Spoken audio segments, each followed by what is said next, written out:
must see this droid safely delivered to him on Alderaan. This is our most desperate hour. Help me, Obi-Wan Kenobi. You're my only hope. Anakin Skywalker, meet Obi-Wan Kenobi. Obi-Wan! Oh, buddy! Hello there.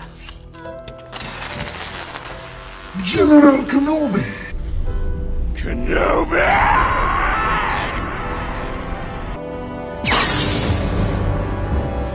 Obi-Wan. That's why I'm here. Because of Obi-Wan. Kenobi is all that matters now. Is that understood?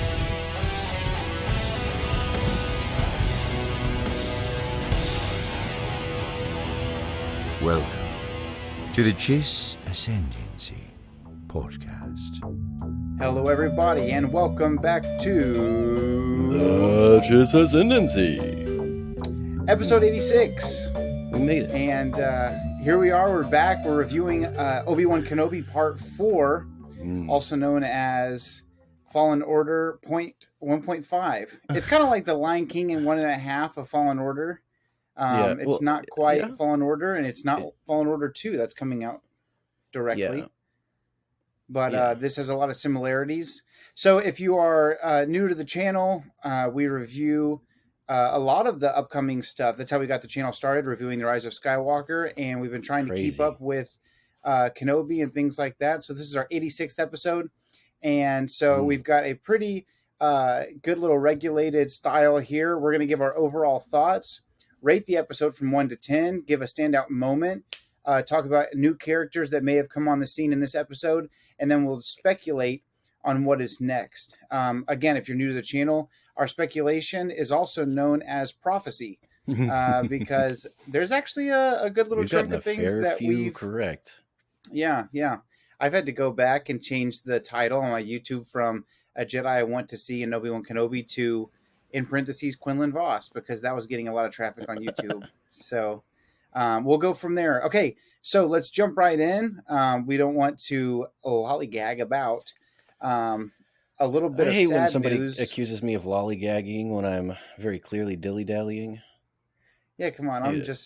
I can't think of another word. I'm stalling. You got me monologuing. That's what I was trying to think of. I looked to check and see when the Art of the High Republic book is going to come out, and it's not till frickin' November. Pissed me off. I'm so excited about that. I can't wait to do like a whole frickin' breakdown.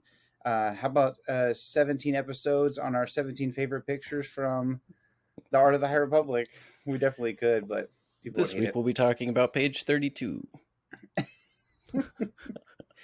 All right, guys. There was one time that there's a guy that I knew that was in youth ministry stuff, and he did I don't remember how many sermons it was on this book that he was reading, I guess, or an idea or whatever.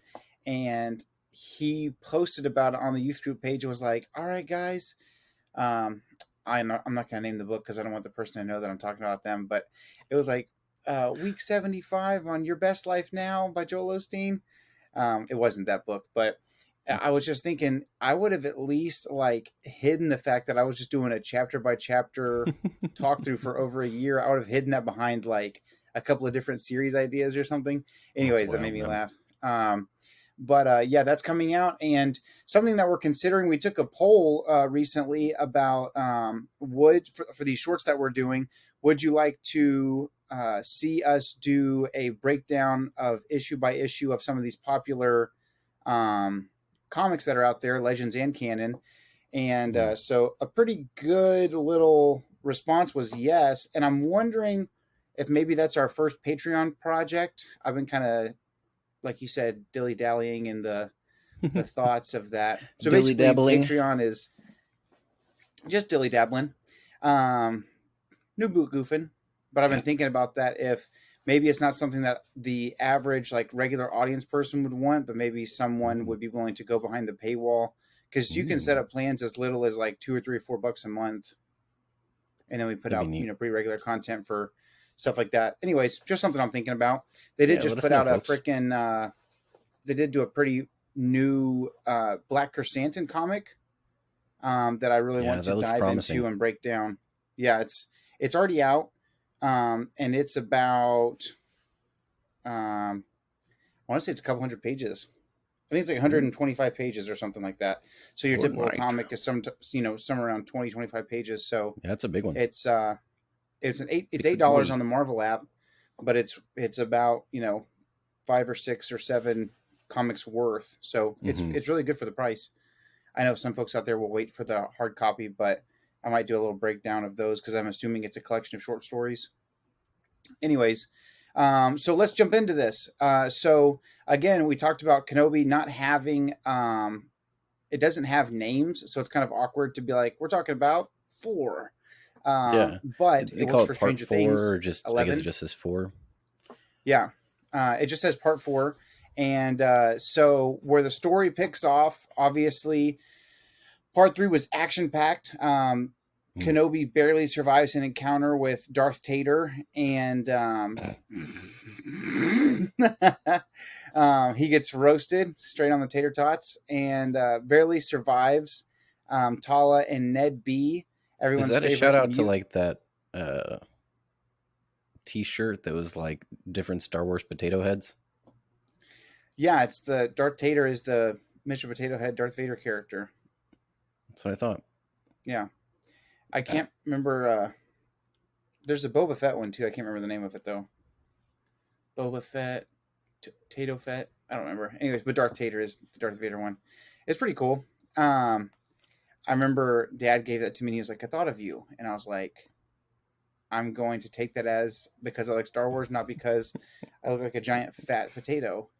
Boba fries. But anyways. I know, because you love everything taters. Like, you love mashed potatoes. So I got this for you. Okay. Anyways, so part 3 ends with Obi-Wan and Vader fighting, and Obi-Wan barely makes it out alive. Much worse for wear. But the more scary concept is the fact that on her way to get to the pilot to take her to Jabim, Leia runs into... Reva, and Reva's killed a pilot and takes Leia captive. So we find out that Obi-Wan's on Jabim. He wakes up. He's in Bacta. We have a pretty cool back and forth with Anakin and Vader kind of squirming back and forth in their different Bacta tanks. I am sad Obi-Wan that there's been... What'd I say? Anakin. Oh, sorry. Yeah. Obi-Wan and Vader are having moments in the Bacta. I am kind of sad that we haven't gotten any flashbacks. Back to the future. Tank. I was hoping for some of that. I think that was a good, as much as people, I don't know anyone. Yeah. I can't see your, I know it's going to be 1080 when we upload it, but your video is a little blurry right now. So I'm sad because I'm trying to see you smile when you make jokes. But I know that, some people didn't like the flashbacks in Book of Boba too much.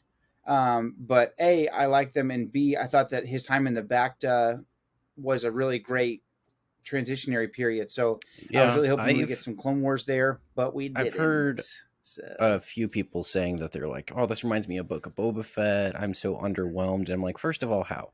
Second of all, like a lot of people will be critical of the way it was shot or some technical aspect of the show, which I'm like, I couldn't care less about that. I am here for the story. I'm here for the lore. I'm here for all the little hidden pieces and bits that are going to, sprinkle into the relationship of things that are ideally pulling from comics and books. And I don't know, there's just so much depth to it that I think gets lost and unappreciated when we're so worried about like this camera angle or the way this character is being portrayed by this actor. Like, just shut up. Just enjoy the show. Yeah, I think that, I saw, obviously, I don't know, it's probably out of context, but I saw a rant by Star Wars Theory, which, depending on who you are, you may love him, hate him, whatever. I do think that he's broke the mold, and he's not like having to say everything's perfect to get like supported by Disney. He's like, I'm doing my own thing. So I do feel like whenever he says something that's his legitimate opinion, and I saw a little rant, and I just saw a little clip of it, so I don't know what the context was, but I guess he was underwhelmed so far by Obi-Wan, and he was saying people were I don't get it, commenting, man. but you should be happy we're getting Star Wars. And he's like, it has to be perfect. And I was like, I understand what you're saying, but at the same time, we're getting like I don't think that I do think that obviously it's not freaking like cinematic quality, and I know it could be, and I know sometimes it does feel a little fan fictiony, but to me, it's still very good, and there's still a lot going on, and I'm still it's super. I've never gotten to a place where I'm not excited to wake up and watch new Star Wars with any of these shows Oh yet. yeah, definitely. You know what I mean? I had somebody complaining think- about the way that Vader suit scene that we saw earlier on in the show. They're like, that was bad CGI, and I was like, when's the first time you saw that in real life? How are you going to compare that to literally anything to say that that's bad CGI? Yeah, it's like I was like, I you don't want to know. talk about bad It's weird CGI? because- Let's watch Spawn. We'll talk about some bad CGI. That boss fight in Spawn looked like a freaking 1993 Nintendo video game. All right, let's talk about that. Bro, CGI. Spawn is so rough, but every time it comes on, I'm like, I hate this so much. I love it. That's how I feel And about I'll sit through a Watchmen. whole freaking brutal Spawn. Yeah, if you don't like the CGI, at least there's not a big old blue dingus in your face the whole time. The whole time. I am what you made me. Oh man, you think that's burnt? Probably. Save some room for Wheaties. Freaking poor- Save some weenies for me. Oh, Goofy. You got Wonder if ATM on that torso light, bright? Oh, wonder man. if Goofy's finished his undergrad yet. Probably not. No, I think he did, yeah. At the end of that year, he had just enough left to get his college degree, and he got a job, right? He graduated that after that little semester. I guess so, something yeah. like that, right? If That you're not sounds sure fair. where we're at and we're all over the place 10 minutes into the show, we're talking about Goofy Movie 2, also known as an extremely goofy movie, also known as The one of the better greatest one. soundtracks of all time. Better Yeah. one, TBH. Dude, I really do like the second one. Mhm. Anyways, we're back to Obi-Wan Kenobi. So that's where the story picks off, is that Obi-Wan is in pain, and he does make it to Jabeam there. We see Ice Cube Jr., and he really doesn't say much. He doesn't want to help, and then he wants to help. And then I think that there's a lot that was my understanding is there was a lot more film shot on Jabeam that they didn't include for whatever reason. That was going to make more sense as to why he switched his mind and why we should feel sad that what's that character's name? Wade dies on yeah. I Dude, have a it was funny 'cause, theory I mean- that they're gonna try and make what's the lady rescuer's name? I have I a don't theory remember. that they're gonna try and make that Rose's mom. Oh, that would be cool. That would be cool. It'd be think- interesting. Yeah, I think that may be I a know tie-in that they're they're gonna do. trying to do kind of like similar to the Rebels from Ghost Crew, but different Mm-hmm. in the same way. Similar in the sense that they're willing to do their part to help folks, Yeah, and similar in the sense that they don't want to get linked up to a larger group. Separate in a sense that the Ghost Crew is willing to be violent and do whatever they need to do to help or Mhm. get cargo or whatever it is they're doing on their end. Obviously, the people who are part of the path, it seemed like they were much more, not as willing to get their hands dirty or actually attack the Empire head on. It was more about what can we do to help these young people who are across the galaxy, who are being snatched up by the Inquisitors and Mhm. stuff. And but by the end, they are part of the fight. And Tala says, "I guess you're soldiers now." Mhm. So long story short, they're on the planet Nur, I want to say is the name of it. And they're at the Castle Inquisitorius, or Fortress Inquisitorius, I'm sorry. And did you find yourself wondering how they built that thing in the water? No, I couldn't quit thinking about it. I was like, so how do they get this thing in the water? Do they just build it and then drop it in? yeah, I would think that it's the Empire. Hmm. They're kind of Yeah. speedy construction crew, but I mean, like, you want to talk about Star Wars technology? Let's talk about that freaking little mine they built inside the Sarlacc in The Force Unleashed. I feel like that's a much more tedious construction piece than something in the water. Is that But, on Felucia? I can't remember. Man, it's been so long. Wherever since you I've fight actually played through that Shakti? game. I don't. Is it that one? Because Shakti is on Felucia. I can't remember if that's the right planet. But there is, I guess, a Sarlacc on Felucia when you do fight Shakti. I just can't remember if it's like the one that you go inside of. Right. Yeah, I wonder about that as well. So I guess long story short, they get Leia back. He's hiding her in his kangaroo pouch pocket on his pullover. Nobody notices a daggum thing. Although, everybody was complaining about nobody noticing that Leia was under his trench coat or whatever. And I understand that is kind of silly, but I also think about the fact that I've gone to multiple movies in my illustrious movie watching career in the heat of summer, wearing my Letterman from high school from like 11 years ago. And those puffy leather sleeves are just stuffed to the gills. You hear cellophane to the nines. Like, yeah, you're freaking. I had my bag of chips in one sleeve, like Lego, my NOS energy drink bottle on the other sleeve with the cool little, caps.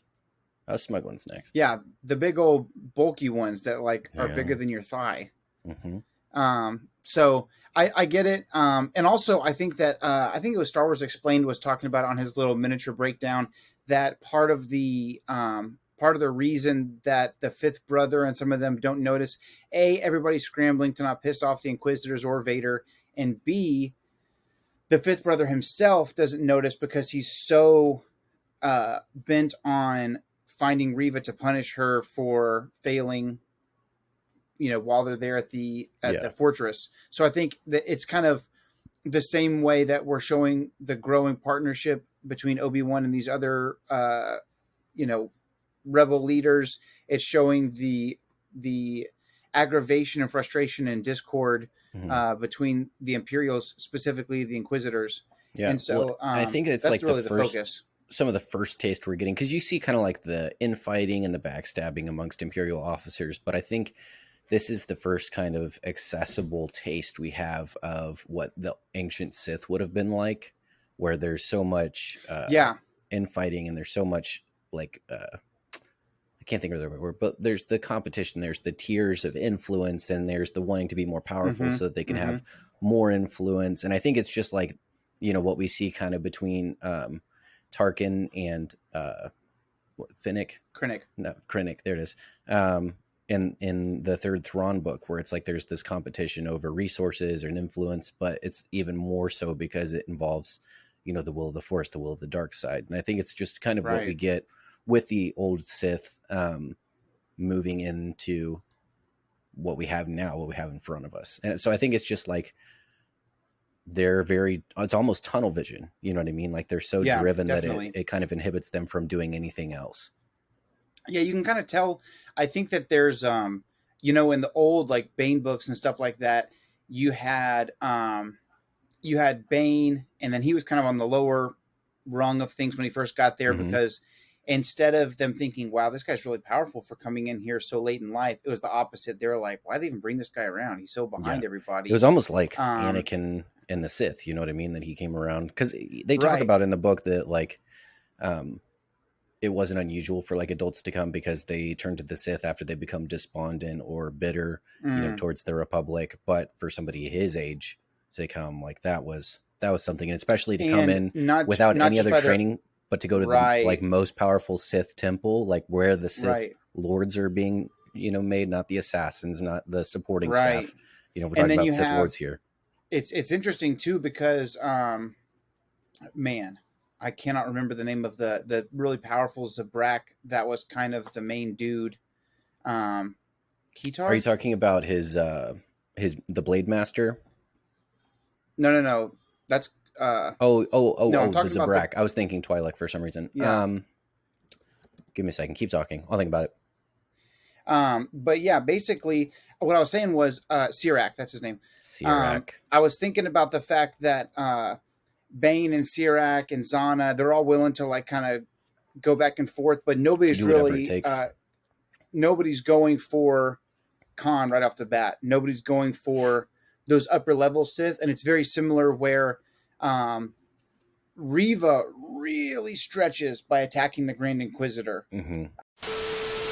So I think that just like the old Sith, I think that these Inquisitors will fight amongst themselves, like Bane with the Zabrak and all these other things. But I think that the same way they would never challenge Cordis, I don't think that anybody. I think that Reva's even reaching just to challenge the Grand Inquisitor, which is definitely. Ultimately he's just the biggest underling. So, anyways, so long story short, they get Leia. All this craziness is happening. This is just before Vader gets to the fortress, and Reva and the Fifth Brother and all the Imperials there. You see the new version of the Purge Troopers, which is cool. They pretty much have everybody dead to rights, and it turns out that the Path, Wade and his friend or wife or whoever, really come in and save the day. And that's the moment where, the same way that in Rebels you have the moment where they join the rebellion and they're not just a crew anymore, they're part of something bigger. These people who are the Path, who have been just doing this one little niche thing, start to kind of join the cause. And you have this really cool moment where Leia and Ben hold hands, and it's kind of like he's finally really actually opening up to someone for the first time in 10 years. Yeah. And that's where we're at. So, it was a big cat and mouse. Obviously there are little things we left out, but that's what the review's for. So first thing, what were your thoughts? And, you can go right in from your thoughts into your rating. Yeah, so I think my favorite thing, I was talking to one of my students today, and they're like, yeah, episode 4 was definitely filler. And I was like, if that's filler, like, I guess I'm a filler kind of guy, because that was a great episode. It reminded me kind of The Office when Todd Packer was like, if doing this Scarn is gay, I'm the gayest man alive. Just talking like I was here for it, Right. And I don't think my understand favorite the term thing, filler for stuff like that. I don't know how it would be filler, because it's moving the know? story along. You know what I mean? It's not just kind of in limbo, like the sequence of events is progressing. But I think my favorite thing was seeing the really heavy-handed comparisons between Vader and Kenobi. Yeah. Like, it starts in the very beginning. Like, it's very blatant at the front of it, where it's like Obi-Wan in the back to tank being treated for burn injuries, and then Vader in his tank, long-term treatment for the burn injuries. And you move along and you kind of have Obi-Wan opening up to the Force a little bit more. You see him trying to move objects and see if he can connect with that, that well of power that he had before. And I think the coolest comparison that, I don't know if it was intentional, I don't know if it was very deliberate. Part of me, like, to me, because I played Fallen Order and I'm a big fan of like little details. There's a scene in Fallen Order when Cal Kestis is running away from Vader, and he uses one of those water tunnels to shatter a window and basically stall Vader so he can escape. And so Vader's having to hold back the water with the Force. We see Kenobi doing that exact same thing, holding the window from cracking and holding the water back. And obviously Obi-Wan's still not peak Obi-Wan, and I don't know if Obi-Wan was ever like just strong enough with the Force to kind of create the Force bubble that Vader creates to keep himself from getting, just enveloped by the water. Yeah. But we see this like very deliberate kind of, sequential comparison between Kenobi and Vader. And I think what the object of that is to show that Kenobi and Vader are perfect opposites, that they're doing the same thing in exactly the opposite direction. You know what I mean? I think you make a really good point, because I've seen a lot of complaints about the similarities to Fallen Order, specifically Vader and Obi-Wan in those tunnels and things. But I think that not that it's necessarily exactly on purpose, but I do think that instead of being the complainer, I think it is interesting to look at those moments as a compare and contrast. You know what I mean? Yeah, I don't think it's a ripoff. I think it's deliberate comparison. And there's a difference. Right. It's like it's them showing this is what Vader does, and then it's them showing that this is Kenobi, the perfect opposite, like literally the yin to the yang. You know what I mean? He is the light to Vader's dark. Yeah. And I'm a few minutes away from finishing that book Brotherhood that came out about Obi-Wan and Anakin. And I don't know like how many chapters are left, but there's like 30 minutes left in the audiobook. So we're really starting to wrap it up. And it's really interesting because Obi-Wan, Anakin does something on this mission that basically like Obi-Wan really starts to see him for himself, not just here's this kid that won't listen to me. Like he's starting to see him for himself.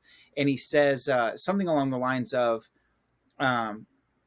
he started to not see Anakin as, like I said, a student or a Padawan or whatever, but he started to see that they were at their, I'm butchering the line, but something similar to, they were both at their peak when they both were reaching the heights that Qui-Gon had imagined for them. And it's interesting because the book is called Brotherhood, and there's never really a moment that they're like side by side brothers like you see in the Clone Wars, except for at this last minute. It goes from, because the whole book, Obi-Wan's he's taking that place on the council. Anakin's just been made a knight. So they're still at different levels. And I think there's a moment where it says that Obi-Wan looks at Anakin and he sees just the tip of the iceberg of the potential that Qui-Gon saw. And they basically said he saw Anakin for the first time for the potential for the man that Qui-Gon saw that he could become. And I think it's interesting. Mike Chen's a great writer, and I think there's so many extra things if you're a deeper level Star Wars fan that you can get from the book. But it's cool because the book's called Brotherhood, so I was thinking it was going to be this cool like back and forth like you see all the time in Clone Wars. But it's really the journey, and then the finish line is we're equals and we're brothers and we're best friends. Yeah. And I was never your dad. I was your older brother.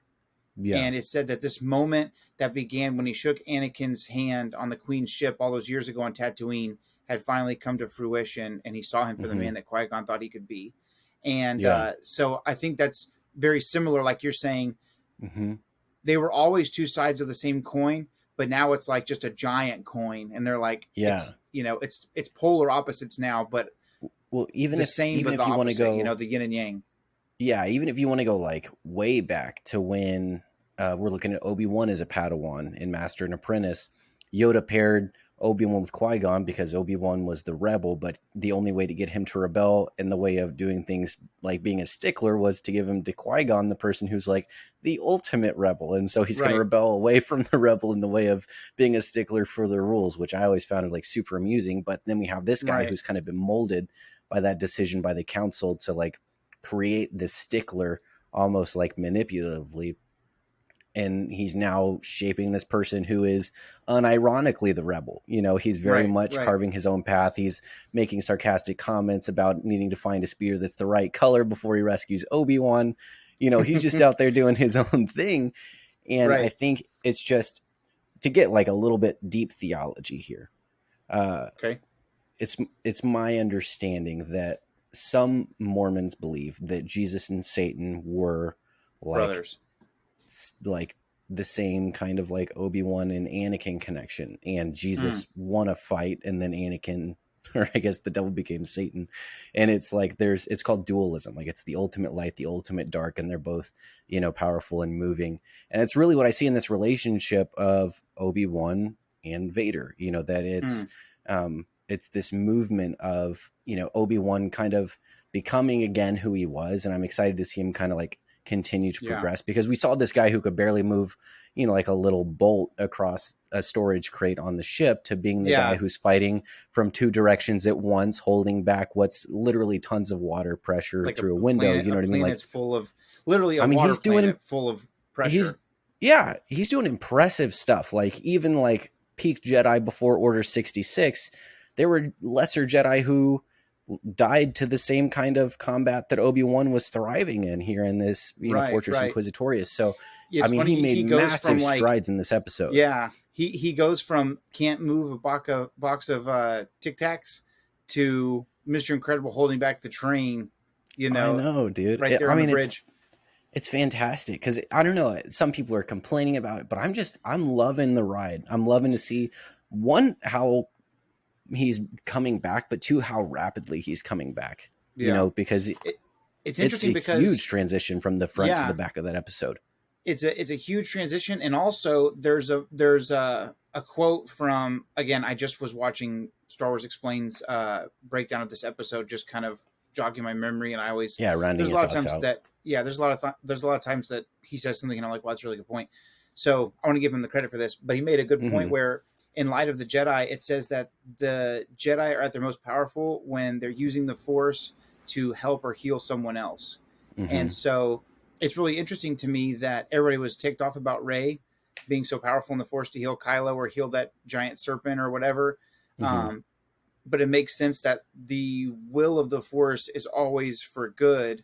Yeah. And so definitely. it's like her peak moments, that power just happens to happen to her when the Force awakens within her, are these moments where she's defending the weak or standing up to tyranny and oppression. And so for Obi-Wan, it's like he's shut himself off because he feels like he failed. And now he once again is becoming a really useful cog in the giant machine that is the cosmic force. And that's where the power comes from. So it's very much to focus on your failure, in a sense, keeps you in that place of failure. And when you open yourself up to being a vessel versus being the power, you know what I mean? It's that treasures in jars of clay type thing, you know, where like he's using the Force or he's not using the Force, he's letting himself be used by the Force. And that's the difference, where he's defending himself against Vader out of sheer fear in episode 3. And I know that he's running away trying to hide Leia and stuff, but there's a moment where that emotion of fighting Vader just completely overwhelms him.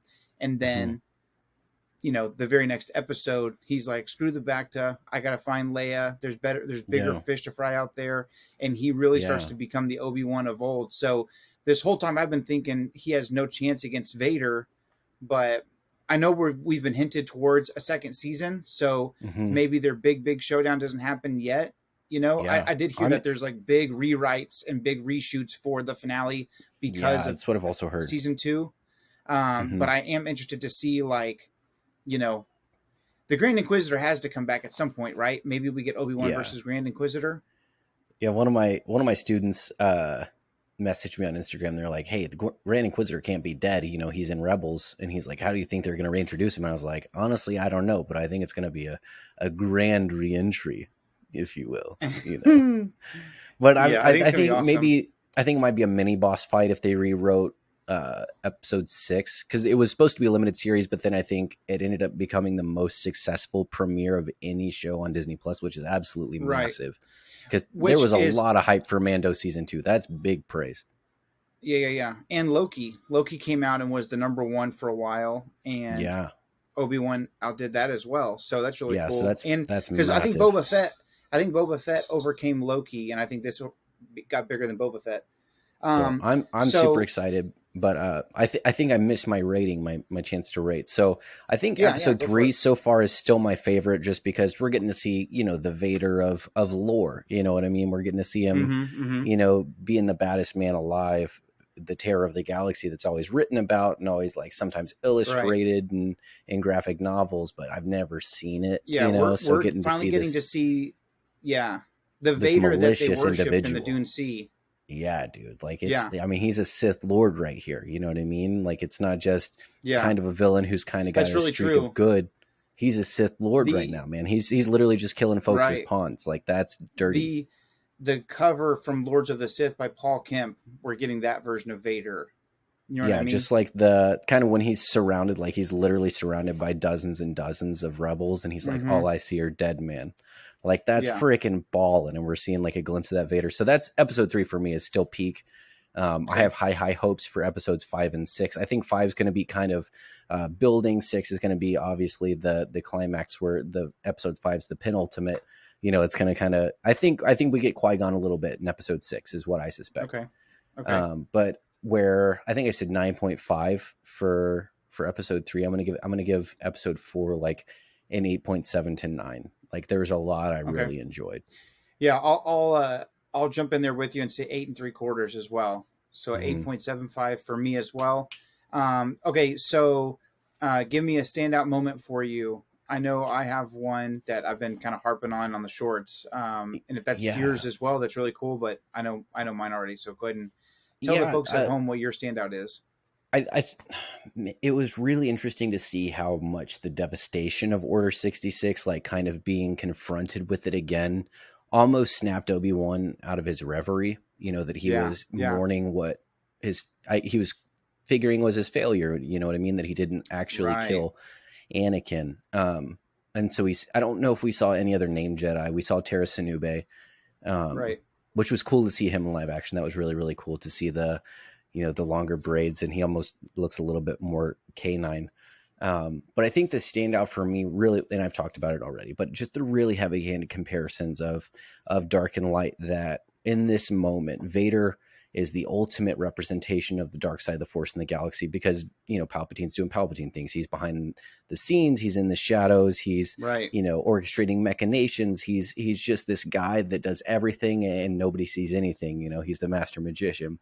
So we have Vader. He's the very apparent evil. And then everybody's looking to Obi-Wan as the ultimate good. You know, he meets that Jedi on Tatooine. He said, "What happened? You were once a great Jedi master." You know what I mean? Like, he's the man. He's one of the most recognizable Jedi in the galaxy. He's one of 2 remaining members of the Jedi Council.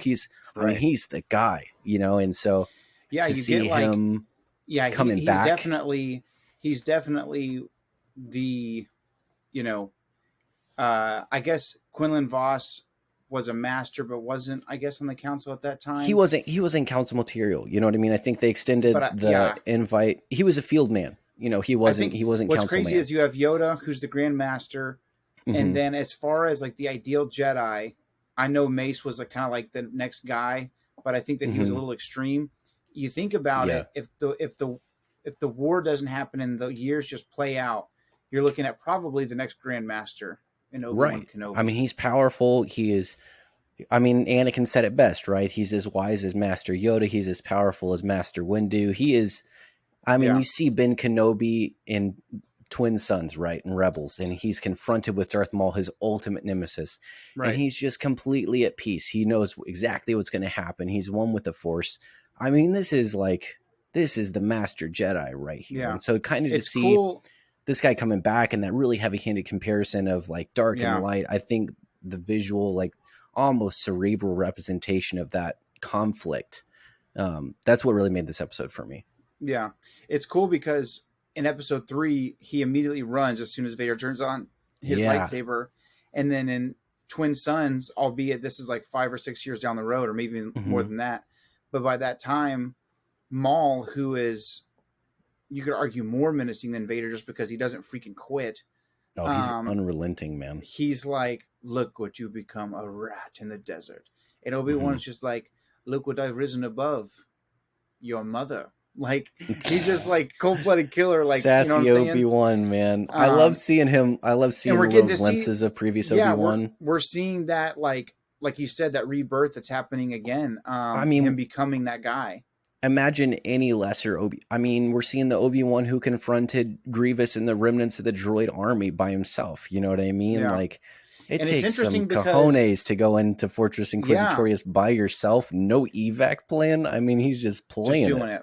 And the crazy thing is, his by the time he becomes one with the Force in episode 4, you could argue that as far as his connection to the Force, but between him and Yoda, he's maybe the most powerful individual alive at that point, especially when you're talking about the light. You know, like, I know the Emperor probably would have toasted him, but I'm talking about just his connection to the Force probably outshines Vader at that moment.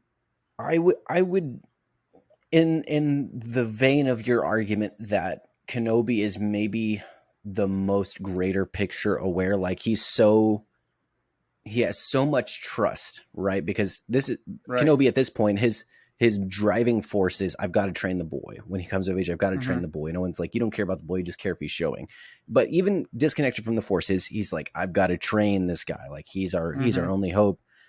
Fast forward to A New Hope, and he's so trusting in the will of the Force that he's like, hey, if I die, I die. Like, it's gonna happen. Right. You know, it's basically already written. And there's that's a whole different person. That moment, because after this, he's going to go back to Tatooine and watch Luke for another 10 years. Yeah. So he's still that guy watching over Luke. But this time with Leia, even though it's just been a number of days, their bond put so much more like weight and warmth into that moment where he's fighting Vader and he's just like barely doing this number but holding his own, and then he looks over and he sees Luke and he sees Leia and he's like, okay, cool. And he's like, yeah, I've run my race, and he's willing to like give himself up. That's really cool because that's enough of a distraction for Vader that he knows they're going to get away. And maybe he's it's reading too much. Like he's immediately, we talk about in Master and Apprentice, the short story from Certain Point of View by Claudia Gray.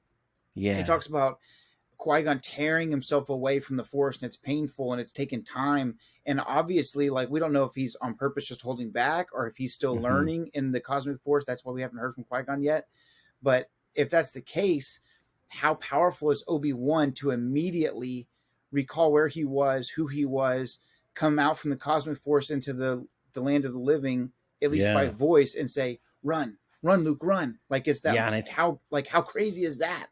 I'm excited to kind of see like the leaving off of Obi-Wan really completing the training that's talked about at the end of episode 3. You know what I mean? Right. Of not episode 3 of Obi-Wan, obviously Revenge of the Sith. But like there's training that Yoda has for Obi-Wan. Like he's still the Grand Master. He's still teaching lessons even after the Jedi Order no longer exists. And it seems like Obi-Wan's kind of shelved that really, really heavily. He's shelved that. And so to kind of see him step into that to the point where, man, even if in season 2, if we get some like actual interaction of Obi-Wan working with the Wills, like, come on, you say this all the time. I've never said it. Shirt's coming off. Shirt's coming off if Obi-Wan gets to interact with the Wills. And I'll, you know what? I don't even care. I'll do it. But I think it's really cool to, I think it's just really cool to see this journey because it's like, we never got to see this part of Obi-Wan. We've never seen him broken. Even after the fall of Qui-Gon, right in front of him, he's still like, there's more to be done. But I really think it says a lot about his faith in Luke that, you know, we see him talking with Yoda that he's like, Luke is the only one, you know, and Yoda's like, there's another, you know, Yoda's like, I kind of prefer the girl. But, excuse me, Obi-Wan has so much faith in Luke that even after all this firsthand interaction with Leia is kind of like a budding young adult, you know what I mean? She's like 7, so it's like she's kind of displaying her personality traits as a preteen, and then she's like what, 17, 18, you know, by the time New Hope rolls around. And so it's like a lot of, she's 10 now and she'll be 19 in A New Hope. Yeah, and so like a lot of her authentic personality is starting to show. You know, it's not just like repetition or mirroring or display. It's like, this is Leia. And so to see how competent, you know, this young woman is, and to see, you know, all of her strengths and all of her attributes, and for him to still be like, hey, that kid that's ducking around the house behind Owen so that he can fake fly a ship on the roof of the farm, that's the guy, you know. And so I mean, maybe that's reading too much into it, but yeah, I think that speaks again to the depths of his wisdom. You know what I mean? So we both gave a rating. Standout moment for you is that duality, growth of Obi-Wan, and then seeing the struggle. 2 standout moments for me. Probably the moment that I was like the most was obviously the Jedi Tomb. I posted about it on our TikTok. Holy cow, dude! I can tell that the channel's growing because people are starting to be mean to me. So I post about just my it's a theory. Hey, idiot! He called it a tomb. Fact. But I talk about how, you know, what they might be using it for, and I said maybe they're gonna try to siphon off their blood like we saw in Mandalorian. Maybe this has Mount Tantus written all over it. Maybe it's Jurassic Park. I mean, it looks like that liquid they're in is kind of an amber, you know. Maybe they're mosquitoes. Maybe those Jedi are dinosaurs. So this person comments, they call it a tomb, so we have to take it as that they are dead. And I was like, I understand the concept of face value, my friend. It's called dreaming. And I said, Obi-Wan calls it a tomb, meaning, what does he know? Well, I know, says, I think he shared it with me. And like, I guess like, my the writers argument, wrote the line, and I was like, and? Yeah, that's like every line ever written. Can we talk about how like some characters, because they're characters in this story, don't have total vision? Like we read the Thrawn trilogy and we see, I think this is my favorite book of all Thrawn's, is the one with him and Thrawn alliances. And Vader has those double vision, moments, Double you know, vision. and Yeah. I think that's the coolest display of the Force we've ever had as far as like fighting and being able Mhm. to like see inside the mind of a Jedi when they're fighting. But they're a character, so they literally only were characters, They're you know, in in the the world. grand. They can see what they can see. So Right. I get what he's saying, be like, oh yeah, the writers know, but at the same time, the writer is writing the character. The writer's writing the character. Right. They're not giving And the character. so They're not endowing all-encompassing knowledge upon the character. They're writing the character as the character exists in the story, and Obi-Wan as he exists in the story says it's a tomb, which I can see how that would be misleading, but it's still a very flawed argument. it's funny because I said, so is Luke the chosen one then? And then the comment thread was deleted. Because in Rebels, that's what Ben thinks. Yeah. You know? And also, like, okay, so was the only option then to kill Vader, like Yoda and freaking Obi-Wan said, even after Obi-Wan was a Force ghost? Obi-Wan's one with the Force. He's like, still kill him. Like, of course, they're freaking... He doesn't know. He just got there. Anyways, so that was a really big moment for me. Another moment is... Vader shows up at the castle and says, "You were warned," and like slams Reva up in the air. I really was hoping he was going to kill her there, but obviously she needs to stick around. Yeah, she's got that Jar Jar plot armor, baby. She's shooting droids even though she doesn't mean to. Exactly. I put a tracker. Okay, so those were two. It's really kind of cool funny to see me. the Obi-Wan shoe on the other foot. You know, where that's kind of his go-to move is throwing a tracker on somebody's ship. And now it's him. Right. I mean, everybody, you know, it's in the droid. I mean, before I saw the close in, I was like, oh, it's in the droid. Right. So I'm interested to see. It always baffles, and again, it's a story, but it always baffles me how, like, in a galaxy where trackers exist, that like there's at all the possibility that they're not going to completely scan Obi-Wan and Leia on the off chance that a tracker got planted on their person. That's just me, though. Right. Just throw that freaking droid in the ocean. We'll buy you another one. We'll stop at Galactic Radio Shack after this. I know. Have you seen that droid's named after Carrie Fisher's childhood pet bird? That's really cool. That's a cool little Easter egg. So those are my two standout moments. That's our. New characters. Nothing super interesting except for that Tara Sinube is now in live action. Albeit that was really cool. I mean, he was dead, really but it's still cool to see him. I love that character. Very cool character. I mean, we have like B-roll characters. It ties together. Like he's barely High Republic. He's in there just a smidge. So it's their first High Republic character in live action as well. Yeah. Well, yeah. I guess if you don't count Yoda. Right. That's true. But I mean, that was really cool. That was huge for me. Background characters were cool.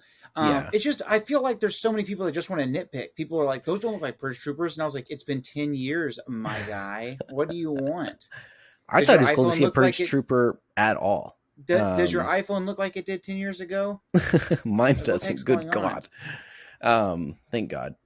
I remember for the longest time I wouldn't switch over to I think I held on to my 7 or 8 for the longest just because I wanted to have the home button.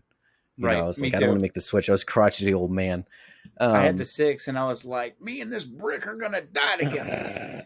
And then literally the phone died. I'm gonna die in this hole. So yeah, what's next? We not huge characters. I think we have. What's the name of Rite Aid brand Ice Cube? I can't remember his name. Ice Cube Jr. That's his son. Is it really? I was like, man, he looks just like Ice Cube. Yeah, so we had him. We kind of had like this burgeoning rebellion. We had the pilots and the snow speeders, which it was cool to see those outside of Hoth. I don't think I've ever seen those in anything Star Wars outside of Hoth. It's cool. It's cool because Lego came out with a set a few years ago where they were in a sand environment. And it makes sense because if you remember in episode 5, it says they're not ready. They're trying to go look for Luke. And it said they never regulated for the cold yet. So that's pretty cool. In your mind, those speeders are like the postmen of speeders, right? You know, snow, rain, they'll be there. Yeah, they'll be there. So, water, desert, snow. Who cares?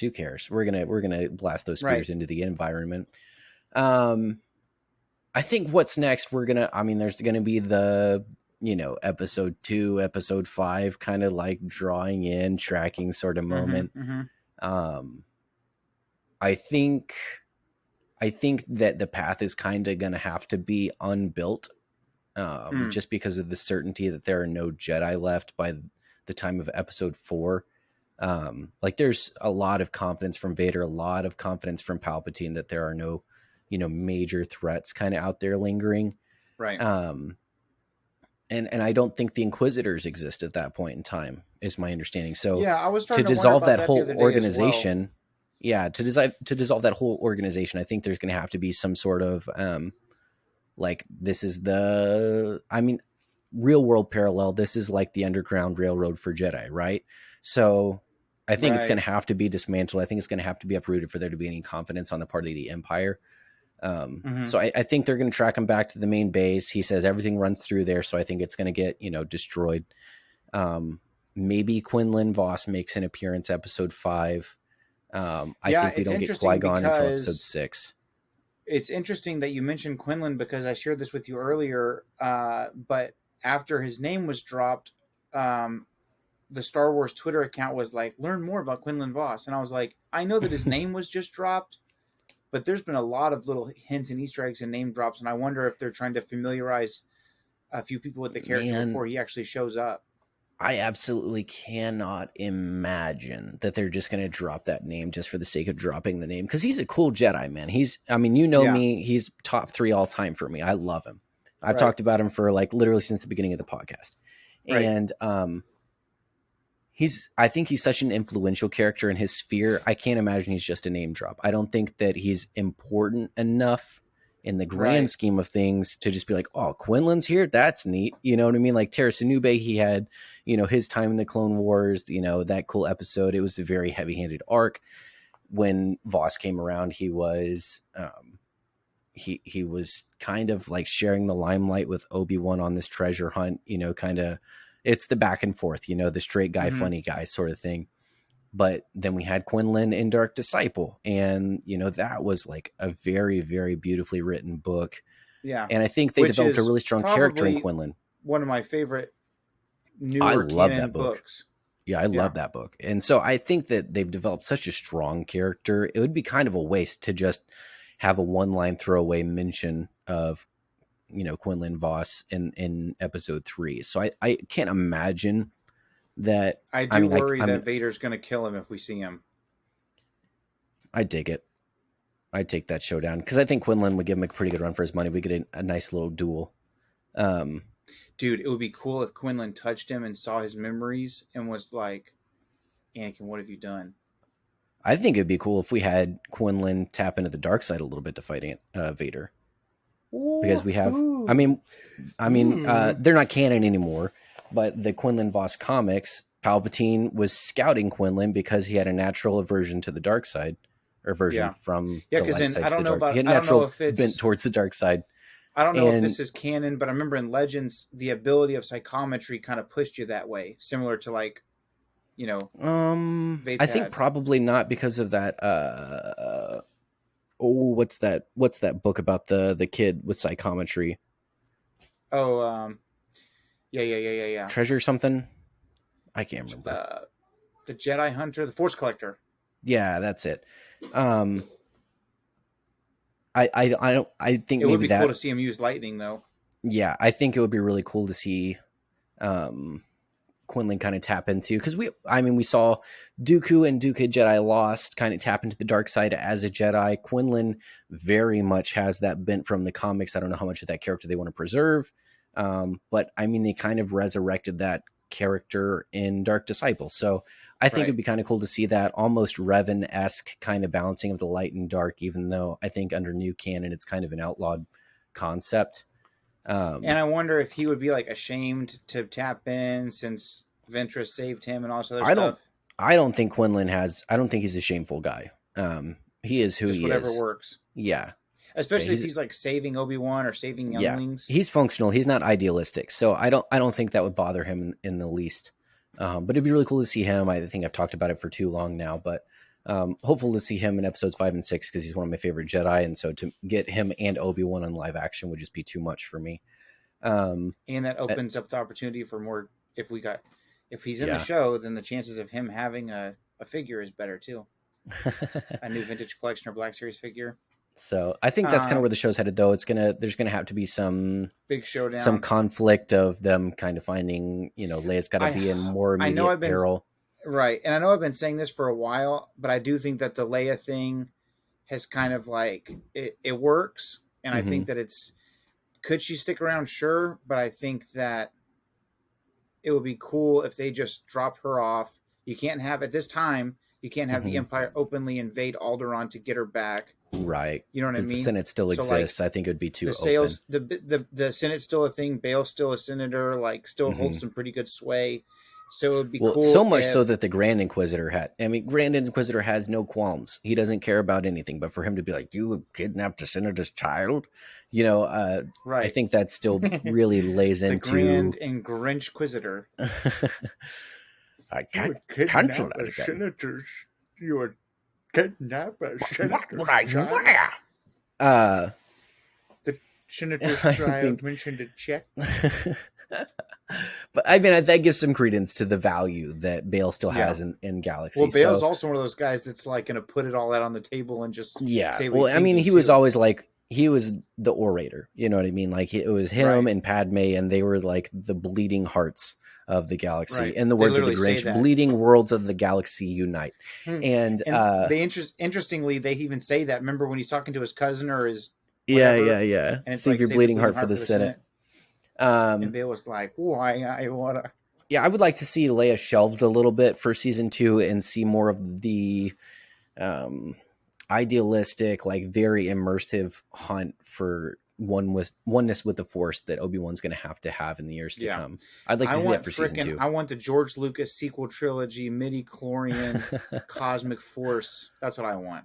Yeah, I'd love to see that. I want people to be annoyed with how slow and freaking arduous it is to learn about the Force. I would love that.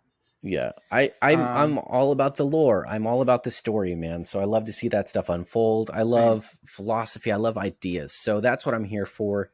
I think maybe the Leia arc rounds up season 2. I'd love to see more in-depth, Force exploration season 2. I don't know if that's realistic from Disney Star Wars, but that's what I would like to see. Yeah, I agree. Well, it's a pretty good little breakdown. I agree. I'd love to see some Quinlan Vos. I would love to see. I'd love to see Quinlan like kill the fourth sister. We know that the Grand. We know that the fifth brother have to survive to rebels, and maybe Quinlan makes a daring escape as well. We don't know. That would be awesome. And so that's what I'm hoping for as well. I do want to hear from Qui-Gon. So very I want to see Liam so bad. I want to see him. Yeah, or at least hear him. Yeah, he has a beautiful voice. Obi-Wan. Those cute little golden Force balls. That'd be sick. Yeah, I'm here for it. Not again. No. But anyways, all right, cool. Well, thank you guys for tuning in. Hey, if you liked this video, please give us a thumbs up. Hey, if you would give us a 5-star review on Apple Podcasts and write us a review, we'll read it on air and help grow the podcast. And we've got a TikTok now, all that kind of stuff. And like I said, we're considering a Patreon and maybe doing some of those longer breakdowns for those comics would be awesome. So please just check us out on all those channels. Thank you guys for tuning in. Remember that the Force will be with you always. And also remember, the only family you have here is me. Bye, guys. All right, see y'all.